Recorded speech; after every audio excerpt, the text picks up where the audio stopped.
For me, it was like, okay, well, my English wasn't my first language. I grew up very, very poor. I mean, family of 6 in a 1-bedroom, 1-bathroom apartment. It was very hard. Sometimes, I'm not saying it's the case for everybody that came from very humble beginnings, but so you start thinking as you grow up, like, this is the way it's gonna be for me. There's no other way, right? I don't deserve more. There's no way I can achieve more. But as I started like investing in myself, reading a lot, and surrounding myself with people that believed in me more than I even believed in myself, which one of them was my mom when she's had the dream, like, we can do it, Emma. I was like, wait, if others are believing I can do it, why don't I start believing and stop doubting myself so much? Now, most business advice ignores your family.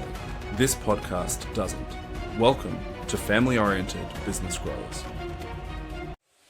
Hey, welcome to all of you, bandits and chilies. I'm here today with Emma Arzate, and she runs a maid service with over 70 employees.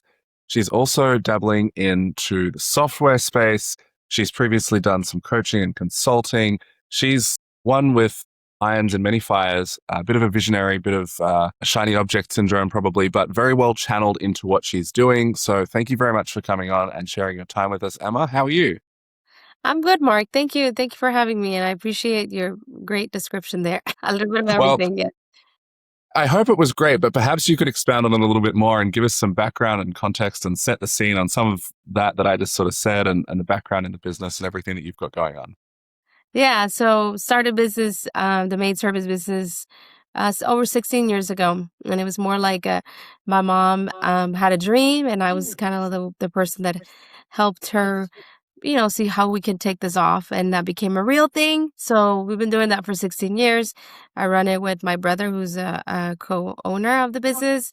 And yeah, and then eventually, as I invested in myself, I started doing a lot of things the right way. And then I started to get more time freedom, which I was able to tap into other businesses, which you just described. Yeah. It's funny how we do that, right? We get the time freedom and it's like, all right, I've got this extra time. Now I'm going to spend it. Here's another business I can spend that on. Yeah. So you started out with you and your mum. Who was the driving force in getting it started? Well, I could say she had the inspiration, and I was in college. I did not know what I was doing. I didn't know what I was going to exactly do in life. And then she just said, you know what, I wanted to launch a cleaning business. She had been cleaning houses on her own. She's like, could you help me? I mean, I was young. I didn't really know what I was doing. And I was like, yeah, sure. Let's figure it out. I registered the business and I try to do things, by the book. And then it just we did it like that for about 3 years. I had a full-time job, going to college, and I had my oldest son. So, I just started. That's kind of the way it started. Yeah. So yeah, you basically sort of stopped off at the cleaning station to, for a season in your life, and you just never left. It's like, That's right. yeah, I'll just do this whilst I'm in college. And then all of a sudden, 16 years later, here you are. Yeah. So I think your son would have been about 2 at the time. Is that right? Yeah, he was almost 2. So right now he's going to graduate high school and go to college this fall. But yeah, he was around 2 years old, probably a little, like a year and a half or so. But yeah, that's right. So you were it was very much kind of like a side job thing that you were doing whilst juggling all those other, things, college, raising him and everything else. And it was just like kind of in support of that and in support of your mom. And that was the level of Yeah. intentionality you entered with. Is that right? Yeah, I don't think I had enough intention. I was like, I'm gonna support my mom. She got a dream of launching a business. Then it became where it was time for him to start preschool. And I was like, okay, well, I'm gonna have to, juggle that. My husband had a full-time job. And I was like, okay, well, I'm gonna just kind of quit my part-time job, my full-time job, and go full-time in this business, because I was noticing that it was paying my mom's bills, not so much my bills. But it was paying my mom. Oh, okay, well, this could be a living, or this for a living. And that's kind of how it took off. And then I did it for about 3 years alone, you could say, because my mom was in the field. Then my brother was in the military, in the army. And he finished his time. He comes back home and says, I need a part-time job so I can go to school. So I was like, well, look, guess what? My books are a mess. I don't know what I'm doing with the books. I need some structure.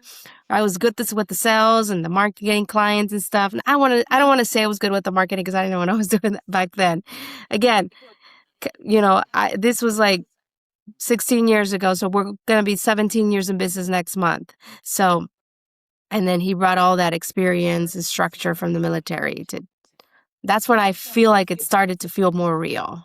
Yeah, yeah. You alluded to before, like doing it the wrong way before you learned how to do it the right way. So I suppose this might have been a part of that. But was there another moment where that really shifted? And because obviously there's a huge difference between, oh yeah, it's like it's me and it's my mom, and then oh my brother's, he's come in, and now you have over 70 staff. Like what happened? So I would say one of the things is my mom, she was diagnosed with cancer about, let's see, let me do the math. I would say about 5, 6 years in the business. So she had to physically retire from the business, right? She had to physically retire from the business. So she went through, she's fine now. She's been a cancer survivor for almost 11 years now. And at that time, her body, wasn't normal. Hasn't been back to normal because she went through chemo, through surgery, through radiation, all that ugly stuff that people that go through cancer go through. And so we're like, okay, there was times in the business where I was like, I don't want to do this anymore. It's a lot of work. I was learning and grinding through the whole thing, and I didn't know what I was doing. Right? Remember, this was before I started learning and getting help, coaching, and things like that. So, but I just did it because I was like, well, my mom, she can't get a full-time job physically. I just need to continue, right? So that's when another opportunity came up where I'm like, okay, this is to be my real career. Or I had more dependency from my mom being in the, depending from the business now. So, yeah. Yeah, She was yeah. the Well, inspiration and she was a continuation. And then I just learned to love it. yeah, yeah. I'm glad that she has come through that and is doing well now. That the time period when she was going through all of her treatments and everything, how did that overlap with like when you started to get coaching for the business? Because the reason I ask is that it sounds like that would have been obviously a lot harder of a strain on everything. And if you're continuing to work not knowing what you don't know, that just kind of equates to working harder and harder and harder rather than, working a bit smarter by being told what you didn't know and shown a better way of doing things. So how long were you in that really like hard, just head down and grind sort of phase before you got help for the business? It was 5 years, actually. 5 years of, and it was, so she went through the cancer and, whatever it was that I needed to do, I was doing it right with my brother. And we're just like, okay, we make it work. There's no other way. And then, I was wearing all the hats. I'm sure you can relate to that.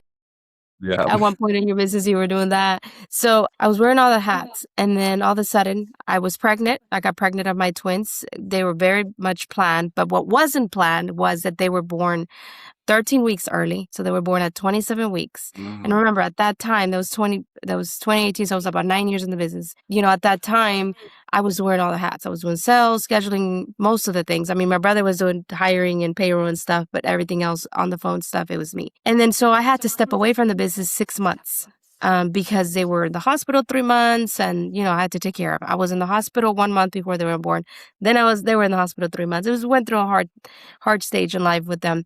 And at that point, when I came back, about 6, 7 months later, we said, there's got to be a better way, right? Because we went through a lot of I was able to step away because my brother was able to support, but it was very hard. At that point, we said there's got to be a better way, or we might just have to, give up on this business because I came back and things were still messy, right? The business was able to survive, but it just, what we realized is how weak how much dependency the business had in me, right? Or in my brother. So it's like, so that's kind of another stage where it's like, you know what, it's time to get help. Yeah. Yeah. Wow. I mean, you were just running the gauntlet of life there, like twins, 13 weeks, prem. I can't even imagine that would have been like so stressful. Yeah. Again, glad that they're all right as well. Yeah. But like throwing that into the mix of all of the things that go into running, I was going to say running a small family business, but at that stage, it doesn't even feel like it necessarily, like, because you're not having like the really structured systems to run. It feels more like it's running you. Yeah. in that phase. That's kind of what I'm hearing. All right. So then after that, what coaching did you get? Did you start off with like courses, podcasts? Did you get like straight into coaching? Where did you go? And what were the biggest things that practically actually changed for you? What was like the first thing where someone pointed out, or it was pointed out to you like, hey, this thing like that, you should fix that. Yeah. Oh man. So I was online trying to figure out, okay, what am I going to do? Who do I learn from? There was a lot of options. There's way more options now, but back then there was still a lot of options. I'm talking 2019, 7 years ago. And, I found this, it was like a training, and I fly a couple hours to the training, and I'm at the training, and somebody mentions, my coach. That she wasn't my coach yet. She's like, somebody mentions, there's this coach. She knows what she's doing in your industry. You should totally hire her, right? So Debbie Sardone, right? And we hired her, and she taught us the systems, how to pay, all the whole thing, and it just changed everything for me, for Yeah. us. Yeah. Yeah. Um, just to try and zoom in on like one thing, like with systems, for example, what was like something that was really broken in your business that maybe you weren't even aware it was broken? It was just like, that's just how that clunky wheel sounds. And then when the system came in, it's like, oh, okay, that's how one of those is supposed to work. Yeah. Oh man, there's a couple things, but I would say the main thing is how to attract and hire the people that actually want to work for you. How to Yeah. get them to pay them enough, well enough, how to charge enough to hire the right people that actually want to work for you. So that's one of the things that changed completely, is how to pay them well Yeah. Yeah. so that we can That's attract the right people. Yeah. Yeah. I'm sure that like there are people listening right now who are just like, wow, yes, that's that would be a huge shift because if you can't reliably, predictably hire the next great employee, like you can't scale, you're capped at the team that you have. And then if you don't know or don't even really believe that you can find another good employee out there somewhere that they kind of don't exist, then yeah, that's going to be a really solid ceiling on your growth. So then bringing it from then up until like just to kind of complete the story in some sense, up until now, what's changed in your business from that point until now, that you've like implemented systems, grown and scaled? Where are things at today? So, you know, implementing the right way of paying people so that you can attract them and you can retain them has been the biggest thing, right? I mean, although we're cleaning houses, at the end of the day, we're in the people business, right? That's what some of my coaches say, you're in the people business. You're not really in the cleaning business.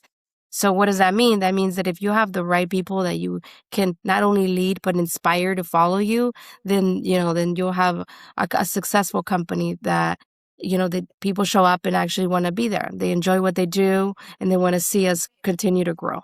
So right now, fast forward to now, it's so much easier when I say this, but I mean, I have a business that I love that is way more profitable and that I can step away. Actually, me and my brother can step away for a couple months and the business will still be growing, right? And that's just because we attract the right people, we keep the right people, we promote the right people. Yeah, no, that's huge. And I mean, you say it like, oh, it sounds easy and nice now, but like we've just heard the backstory. It's just congratulations on getting it to where Thank you are.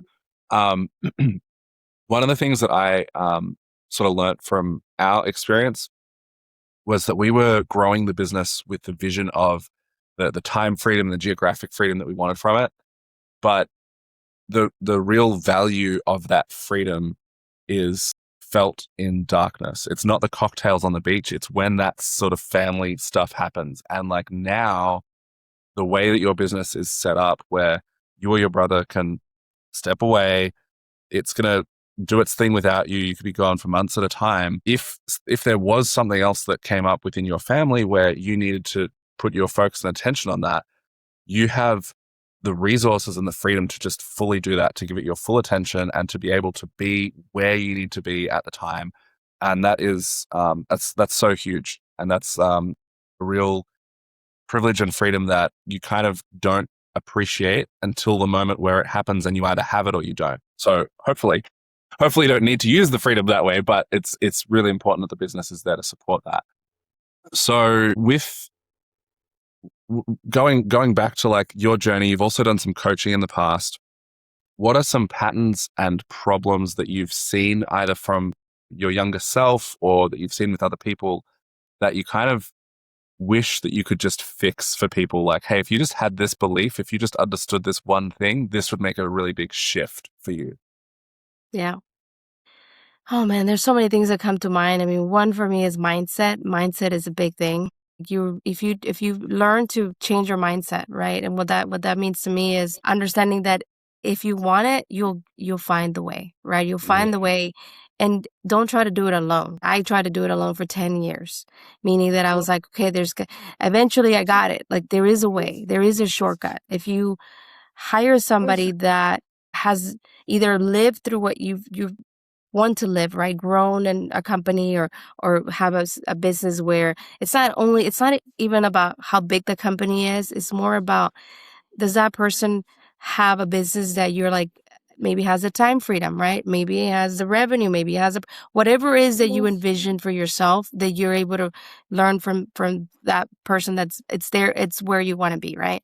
So that would be one thing, is don't try to do it alone. Try to get help faster so that you can get the shortcuts that already exist out there. And then the other thing as well for me, that is, try to, and I know that people say this a lot, work life balance, right? But for a couple years, I felt like, okay, I need to work hard, hard, hard. And eventually I'm going to slow down and I'm going to be able to dedicate more time to my family and things like that. But I learned that not really. If you don't slow down, life is going to slow you down. And mm, for me, that's what, right, before the whole situation with my twins, I was just going really fast, working as hard as and pregnant. I was like, I love what I do and I'm gonna just do what I can. But then, life slowed me down and said, no, it's time to slow down. Right. So I think that was a big lesson for me. So what I do now is, it's like, I'm not gonna work hard, hard, hard and then slow down. Why do that? Instead, try to find the way where I'm there for my business, but I'm there for my family first. Because you could have a successful business, but if you don't have the family that you can enjoy the success of the business with, then what's the point? yeah, yeah. It is very much like a kind of have your cake and eat it too sort of scenario, because if the goal of the business is to drive towards some version of freedom and family and whatever that looks like for you, the destination, like we shouldn't, the journey rather should not like sacrifice the destination on the way. Like we don't want to be like, okay, well, until we get there, we're not doing any fun family stuff. I'm not going to be present at home. I'm not. So when you say like work-life balance, can you describe what that means to you? Like how would you, yeah, how would you describe a healthy work-life balance, or even the concept? Yeah. So for me, like it looks different for everybody, right? So for me, it's like, what are your non-negotiables when it comes to like family that you're not going to sacrifice, right? So for me, it's like, I don't sacrifice my mornings with my kids, right? I'm there for them for the morning rush, breakfast, good morning kind of thing. And then after school, not miss a game because I have to go and schedule a customer. I have to know, like, you know what I mean? Just be there and be present. And then there's other ways, like if I travel, most of the time I have my husband tag along or my kids or both, so it doesn't feel so much like work, right? And so if I have to take a day off, like I have to this week because they have a fun day at school, I take it off, right? So it's like, what are the non-negotiables? And then also, okay, now as a business owner, you have time freedom, right? That's the whole reason why you started a business anyways. So what are you going to do that makes you feel like, oh yeah, I do control my time. I don't have to work, 60 hours a week, because I used to work that much. And it was because, okay, well, I don't have to, but I was doing it anyway. So it's like, what are the non-negotiable? What are the boundaries that I'm going to set? Mm. And what moments I don't want to miss no matter what? Because that is the whole point of having a business where I have time freedom. So that's pretty much what, to me, work-life balance means, is being present to the moments that matter to me the most, and for my kids as well. Yeah, love it, love it. We were talking a bit beforehand, and a word that you brought up, which I think really fits in well here, is just that intentionality. And I think that that fits really well both sides, because it's the intentionality with the family of, hey, I'm going to be there for this. I'm going to be mentally present. I'm switched off from work. Like we're at the dinner table. This is like a family focused time, whatever it is, right?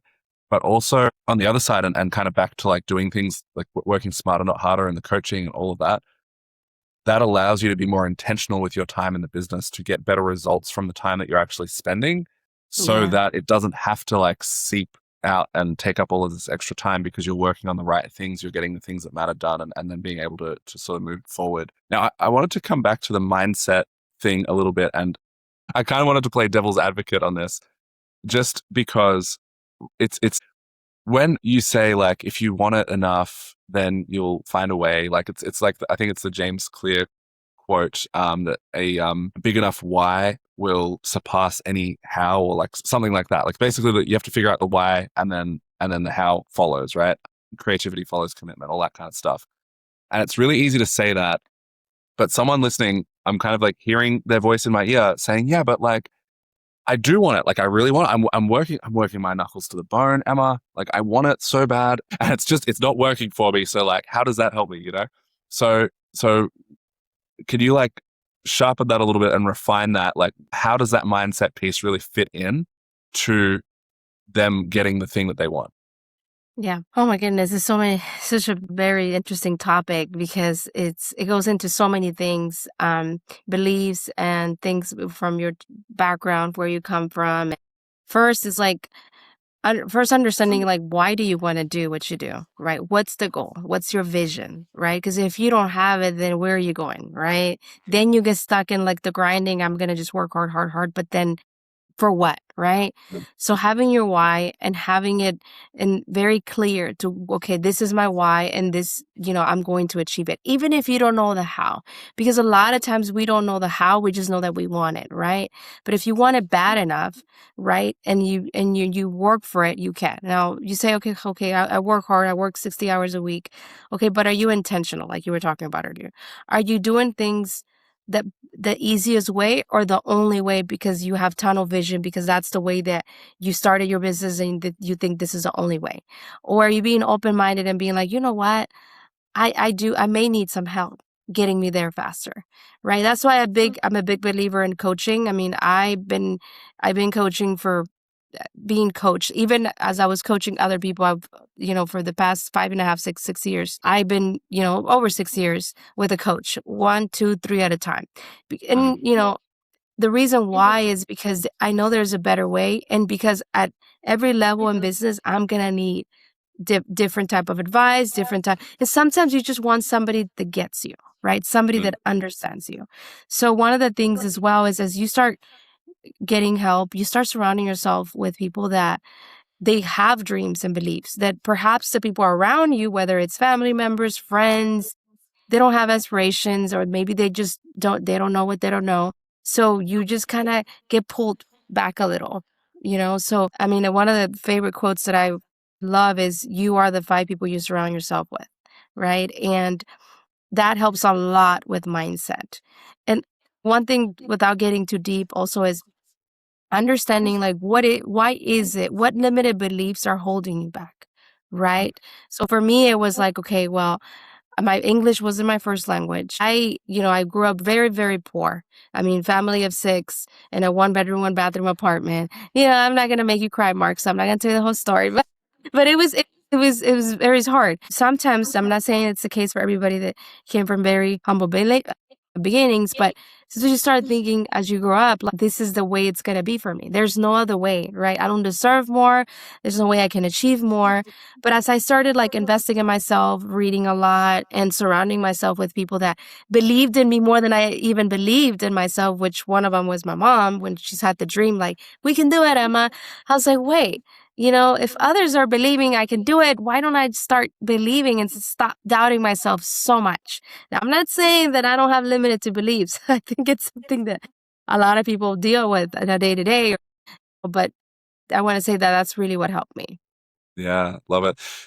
Your mom sounds amazing. Oh, I love that, because obviously she was in that picture too. Like she was in your humble beginnings. She was like even more deeply entrenched in that from her oh yeah, background, probably, right? So, yeah. but then she's like sort of cheerleading you in that as well, which is really cool. There's sort of two things there I want to zoom in on. The first one is like the 5 people that you surround yourself with, proximity is power, all of that. That is so true. And I feel like I feel like I've only recently like actually realized how true it is. And it ties into the second thing that I wanted to like thread the needle on here that you were saying about how did you put it? That's basically like the limiting beliefs. You didn't describe it exactly this way, but like when you have like that, the way that things have been in the past, the background, you get used to things being a certain way. And what's really cool about this, just like to go down a nerdy rabbit hole for a moment, is that your central nervous system, your subconscious brain, it doesn't speak English or Spanish or whatever other languages that you have under your belt. It speaks the language of symbols and directions. And so when you make those changes, like if you've been in this particular environment for a really long time, that's how it calibrates to what is normal. And Mhm. that's where those limiting beliefs sort of sit because it's like, well, yeah, but we can't do that other thing because that's outside of what's normal. That's outside of our standard. But then when you rub shoulders with five people that are ahead of you in a particular domain, you know, whether it's business or health and fitness or whatever, that is what helps your system to recalibrate and to raise your standards just by osmosis. Like you don't actually have to do anything else. If you Mhm. did nothing else but just hung around people that were a few steps ahead of you in whatever direction you wanted to walk, you're going to start naturally matching that pace because your system is like calibrating to all of that. That's just some thoughts to like thread pieces together. And I'm sure that's going to elicit additional things from you as well, Emma. So if you want to like just like take that from there, I'm just like hitting the ball straight back over the net at you.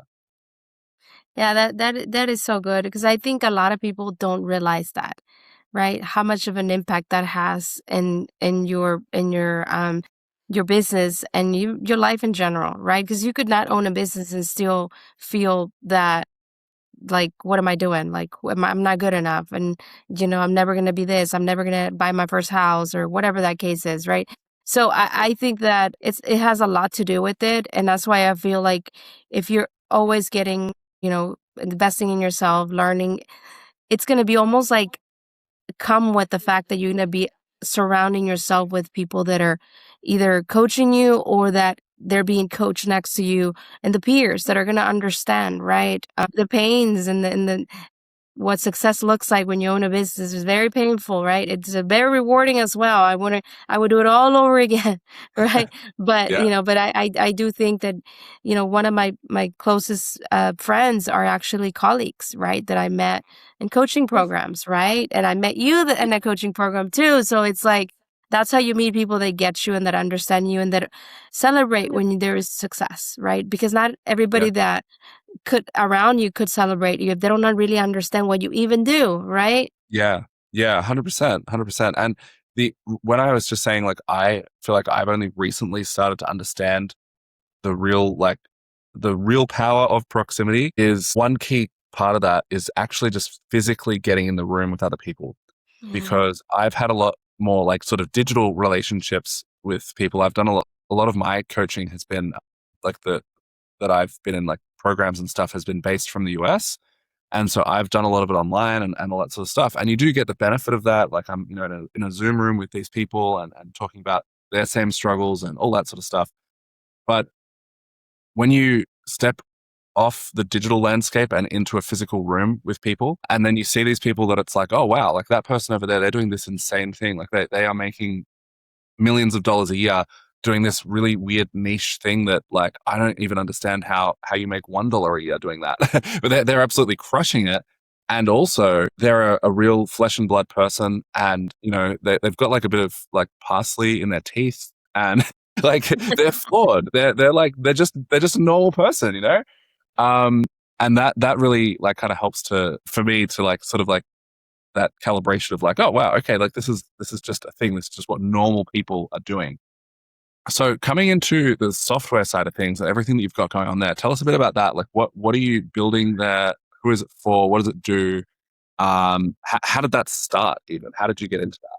So as I mentioned earlier, I run, the business with my brother. And as we were growing, we had some growing pains. We met a good friend of ours named Celso and Jessica. They own a maid service as well. And we met him actually at an event, just like you were saying, how you get to meet people and that's how it kind of started. And they had a solution to some of our pains as we were growing, right? And they said, you could build an automation for that. And I'm like, okay, really? So anyways, that's how it started, because as you grow, I mean, when we were at 20 cleaners, to get to 30 was another level of skills that you need, right? When you get to 30 and so forth, 30 to 40, 40 to 50. And we decided that we were doing too many things manual. That was working when we had 5, 10 cleaners was not going to work when you have 40, 50 cleaners. Right now we're a little over 60. But so we built automations, and as we built them, our colleagues would be like, okay, so what are you doing again for your lead nurture or your employee onboarding? Oh, well, this, and that. And they were like, can you build it for us? So that's kind of how it started. We said, you know what? This could be a thing, right? People are willing to pay for our time, especially because colleagues, business owners understand that anytime you spend somewhere else, it's away from your business, from your dreams, from your time freedom, so they're like, I'm willing to pay for your time, just do it. So that's kind of how it started, and it's taken off very well, because this didn't exist in the industry. There wasn't enough automations. You were hiring a marketing agency, and they would kind of give you a cookie cutter emails that you would be sending to your cold leads, to your hot leads, to your past clients, to your cancel clients. And we're like, why don't we build 6 journeys depending where they're at in the buying process? Because prospects need different type of messaging depending where they're at, right? Yeah. That became a thing. Now we tell people, like, do you want to be the Blockbuster in your industry or the Netflix? And everybody's just like, well, I want to be the Netflix. And we're like, well, automations would be the Netflix way. Yeah. Yeah. Love it. So I was almost going to go down the Blockbuster Netflix like rabbit hole and that whole story. But just back to the something that you said in there about like the different levels and the automations that like are really important at a specific level. I feel like that is a good point to underscore, because the reverse happens when, especially when someone is just like working at stuff and doing kind of whatever feels right without Yeah. maybe mentorship, where you start solving problems that are not at your level. You're solving the problem that you need to solve when you have like 30 plus employees and it's just you and your mum, Yeah. You're like building out this thing. It's like, oh, this is going to be fantastic.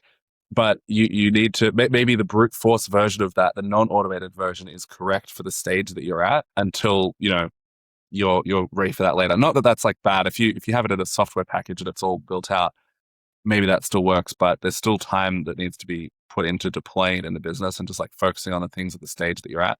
How do you find that works with your clients, like with the software? Do you kind of have to give a bit of guidance on like, hey, like for where you're at, don't worry about this stuff. Like, just, I know that there's these cool features, just like focus on this though.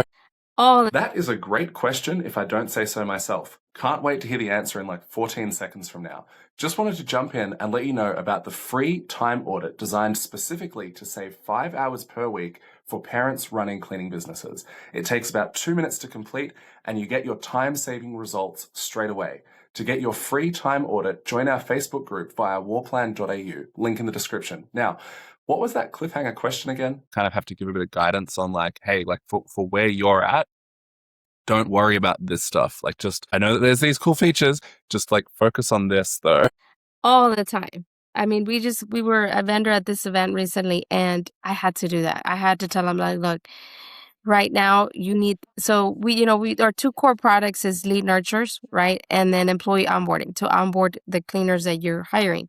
So what the first case scenario is lead nurtures, and they're not getting enough leads. And I'm like, you need to get enough leads. You focus on that first, right? Yeah. Attracting new leads so that you can then afford to spend money in this investment, which is an investment, right? And then if in the other case, our other core product, employee onboarding, we've had people that are like, well, I just have 2 cleaners. Okay, how many cleaners are you hiring a month? I'm hiring a cleaner every 2-3 months. I was like, let's work on getting your hiring ad better, your interview process better, and all those kind of things that you need, pay well and things like that. And then you can grow enough to where you're gonna be hiring 2-3 cleaners a month. That's where you need an automation.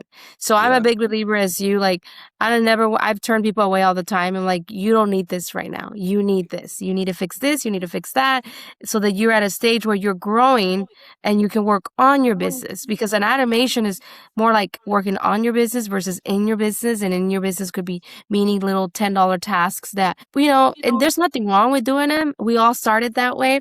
But as you grow, you're going to have to just level up, right? But don't level up too quickly, because Yeah. then, you're going to be in trouble. Yeah. It's the way that you've described that is painting this image for me of someone that's like set up this full like timed automated sprinkler system and like this whole horticultural setup and whatever, but they have like one tomato plant. And it's like, this is great. Like this will work really well. Like this is going to provide the nutrient, but like you don't have that problem yet. You have to upgrade your problems to the point where the system that supports all of that is Yep. relevant. Yeah, love it. So just kind of like coming back to the coaching that you've done in the past and like the patterns that you've seen and tying that into what you're doing now with the software and everything, what do you think is the main thing that gets people stuck or unstuck?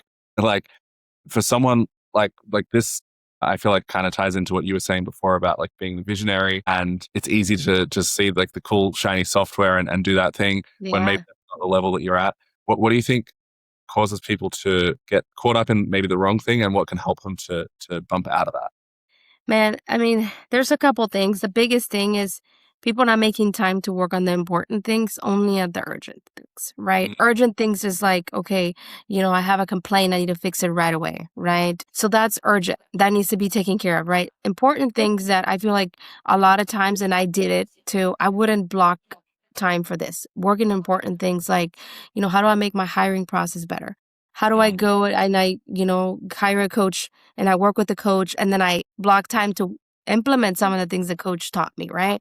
So those are mm. important things that are going to move you forward. But a lot of times we get focused on the urgent, and we don't spend any time on focus time, deep work to implement some of the things that we learn, or to actually spend some time learning, right? Because there's usually a better way of doing things. So I think that there's two type of business owners. One is the one that is learning all the time and it's great, but it's not implementing much. And then the other one that's learning and then implementing as much as they can, right? I mean, and there's no right or wrong way. I think it just depends on your growth, how fast do you want to grow, right? Yeah, yeah. I think it's sort of like information like obesity to a point Yeah. where if you're just consuming and you're never exercising it, then you've Yeah. just got this like calorie surplus of all this cool stuff that you know, but it's not actually benefiting your business because you haven't actioned it. And that I think that can be like really overwhelming, probably now more than ever, because there's just so much information and like, online podcasts, guilty as charged, Facebook groups, courses, all that sort of stuff. And then AI, like you can just say, hey, here's a thing. And it spits out this tailored information to you instantly to the point where we kind of become desensitized to it. And we're like really training ourselves to just skim information rather than actually take from that, okay, this is the thing that I really need to do and actioning it, like transferring it from like knowledge to action. So for you, how have you managed to kind of keep that in check? Because like you're not immune to that problem. How have you sort of balanced or decided what things you are actually going to act on and setting the time aside to do that whilst you're still like consuming information, you're still learning? How are you balancing that like implementation versus information? I think accountability makes all the difference. I mean, if Mm, you have a coach that holds you accountable, that's where, they say, oh, well, why do you need a coach now if there's information everywhere, ChatGPT or AI could just tell you, right? Well, who's going to hold you accountable? Typically, a coach will, mm. or a peer group, right? Where there's peers that you're going to be meeting every week, and there's going to be accountability, right? Obviously, goal setting is a big one as well. If you have a partner like I do, we have non-negotiable weekly meetings where we look at if we're on track or off track. If not, what's the cost of that, right? So I think that's a big one. Yeah, yeah. Being pardon me, being accountable to yourself is also like really, really important. But that's something that whatever level that you're at, you have to Mhm. work at it, like working out at the gym to get to the next level. Yeah. Accountability groups, I think, are really helpful, but the pitfall there is that if you're in a group of people who all need accountability, and they're also the ones providing the accountability, and you're sort of there to help each other out, but none of you have that sort of next level of accountability, or no one's really in charge of that accountability or accountable for the accountability, then it's kind of like you're all, it's just like the blind leading the vision impaired to some degree. um, what would you say? Because you've mentioned this a couple of times about like, well, get a coach, right? That'll solve your problems. What would you say to the person listening who's like, yeah, like I'd love to get a coach, Anna. That sounds amazing, but I don't have the time right now. I can't afford it right now. All of those sort of standard objections. And I'm not coaching anybody, so I'm saying this as a peer to peer thing to whoever is listening, who's a business owner. I would say because of that is that you need a coach because you don't have the time, you don't have the money. It's why you need a coach, right? Because I think that you're right. I'm in a couple. It's like a mastermind accountability with a few colleagues, and we're friends, and typically we're just talking, we're just kind of like celebrating each other, complaining or venting. I'm gonna say complaining, it's venting, but there's nobody leading it. So you know what I mean, versus like I've been in a group before, and I've had my coaching group before where I'm leading them, I'm guiding them, like this is what we're doing this week, this is what we're working on next week, and etc. Right? So yeah, if you're going to have an accountability group, make sure that it's somebody, it's guiding it. Typically, it's a coach, or if it's one to one. But I would say if you don't have the time, the way I feel that I look at my learning, whether it's I'm reading a book, whether it's I'm getting coached, where I'm taking a training, a course, whatever it is, it's an investment. It's not a cost. It's an investment that's going to multiply if I implement, because Mm, knowledge is power, but implemented knowledge is powerful, right? So, and if I'm willing to invest in myself to be better, be a better leader, then I have the confidence that my clients and my employees are going to be invested in what I'm to offer to them, right? So it's like, I've had people that like they tell me like, "Oh, Emma, can you tell me, why do you think I should get a coach?" And I'm like, "Well, can you tell me why not? Do you want to yeah, grow? Right? Can you tell me what do you do to grow?" And I'm like, "Learning, right? Reading, it's amazing. And the only thing it's if you read a lot of books and you don't implement any of it, right?" So, I think the biggest thing would be like, how do you get yourself to the next level? If you can't do it alone, there's always a better way. And sometimes it's finding that better way. yeah, yeah. And like I am a coach, so this is not as unbiased as what Emma just said. First of all, jump into there's a link in the description for the free Facebook group. Um, I drop a lot of free value in there. If you reach out, I will give you a lot of free help before we like talk about anything to do with like paid coaching. So if you genuinely feel like you can't afford something, like let's just have a conversation about it and sort something out. But also like just taking the example of like reading a book, the book is really, it's going to have like really good information in there, but it's generalized. The Yep. difference between that and coaching is that when you get a good coach that has walked the path that you're trying to walk, and they can see the Mhm. blind spots in your specific situation, they could even reference back to the same book, but they're just telling you, hey, you need to focus on chapter 8 before you focus on chapter 4. Like this thing needs to happen in this order. And the other thing that you just said, Emma, too, is like, if you can't get there on your own, I think that most people, it depends on the size of their goal as to whether they can get there on their own or not. But they can probably make some progress. They can get some headway at the very least on where they're going. They might be able to get all the way there. The difference is speed. And Yeah. that's something that I've really experienced from coaching is it's just like, yeah, if I was trying to figure this out myself, like I've just saved myself years of pain and suffering, like what you were talking about before, like the I can't remember how many years in total it was, like between sort of like five So yeah, and 8 that's years. I was gonna say, and I was in business 10 years, right? Yeah, And the last 6 years, I've been able to multiply my times five. And the business I yeah, had was a decent size. It wasn't super small, but mm, we had about 15 cleaners, 10 cleaners, right? We were able to multiply it by five in 5, 6, in 6 years. So yeah, and one thing I swelled that there's a reason why advice is not free. And one of the things my coach says is people that pay attention, yeah, right? How many times have you I've given free advice all the time. And I come back to the same person. And it's not because I'm over there just, hey, you want my advice? No, it's just the conversations flow, you know? And then I talk to the person and then I see him the next month or so. And I'm like, so what? Oh, I just haven't had the time. Well, you know what I mean? They have nothing to lose when it's free There's advice. no skin in the game. Yeah. The other There's one no I've got skin on in that recently, which I really like, is that transformation happens at transaction. Yeah. Yeah. That's And a good I felt that to be literally true. Like when you make the purchase, like the moment that the money leaves your account for some big uncomfortable purchase, which is a bet on yourself, instantly you show up different.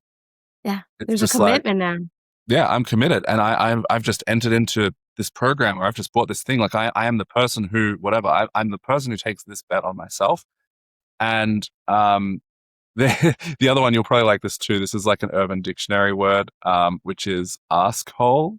So it's somebody who asks for advice but never takes it, right? So don't be an asshole. Like if you're gonna get, whether it's free or not, like if you get advice, like do the thing. Because if you had the problem enough to ask the question, then take the advice, provided that it's yeah, don't take just any advice, but if it's qualified advice coming from somebody that you would swap places with in that zone of your Yeah. life, then yeah. All right. So any final sort of thoughts to like tie a bow on everything?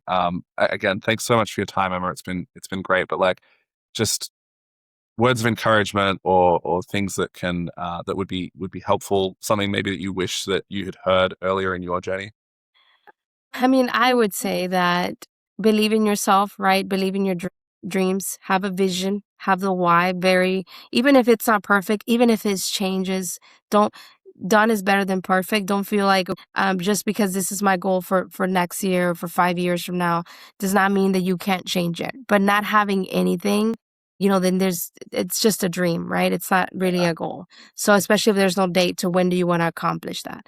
And then don't be afraid of investing in yourself. Like at the end of the day is if you, like you said earlier, like if you don't bet on yourself, how do you expect others to? Like your employees, the people you want to hire to work for you, right? So, and then just be careful. There's a lot of information out there.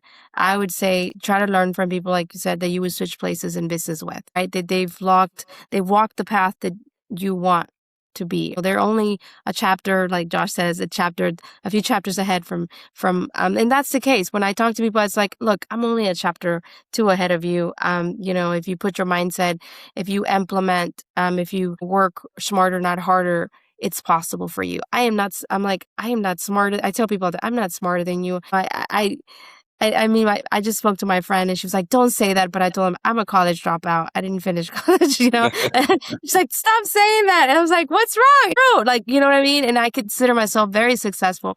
And it's not by accident. And it's not because I was born smart. It's not because I was born rich. It's not because I'm lucky. None of that. It's just because I found a better way and I've invested in myself and invested in shortcuts. Because like you said, shortcuts buy you speed. Yeah, that's it. Love it. Oh, there was one thing in there I wanted to like underline and I've forgotten what it was now. I just talked so fast. I No, don't no, it's even. great. It's great. It's great. Just, you know what? I can't remember what it is. I'm gonna edit that out. I'm just gonna thank you for what you said. There was there was something in there. I was like, that was really good, but I'll just edit this out. Thank you so much for all of that, Emma. It's been amazing to have you on and to share your journey. Yeah, wish you all with everything in the future and all that you're doing with the software. Thank you, Mark. I appreciate the invitation, especially coming to somebody like you. So really appreciate it. Beautiful. Thank you. If you enjoyed this conversation, you'll love our Facebook group for parents running cleaning businesses. Easiest way to find it is via warplan.au. Catch you in there.